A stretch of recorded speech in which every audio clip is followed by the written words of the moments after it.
African-American unemployment, nearly 17%. Huge issue, highest since 1984.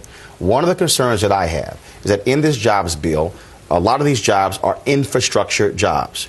The problem, though, that we've seen in this country is that trade unions have been shutting African Americans out of those unions. And so if we're talking about creating these jobs, the reality is if they are construction jobs, African Americans, Hispanics will still be shut out. Are there any conversations with these unions, with these trade unions to say, you have got to stop your bigoted practices, you've got to stop closing the door, you've got to open up the opportunities if we're going to be creating the kind of jobs that you want your members to actually have?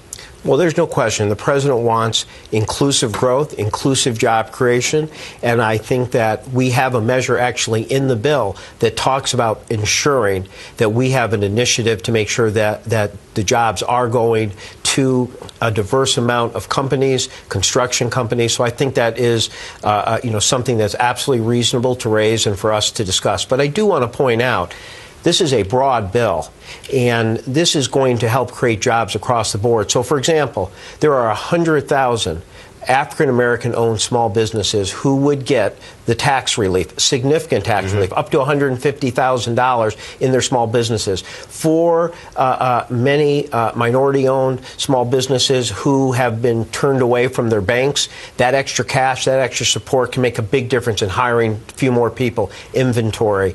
And the tax cuts itself, that's $1,500 in the pocket of average Americans. That means more customers at shops and stores. So the thing about this plan, it is comprehensive, and it is being targeted, let's say, on school construction. We made sure that 40% of the funds go directly to the 100 cities with the highest numbers of children in poverty. That means those are going to be built in those neighborhoods. That's going to make sure you have much more diversity, because when you're doing school construction in 35,000 different schools, you're going to have a lot more people being hired from the neighborhoods where those schools are at.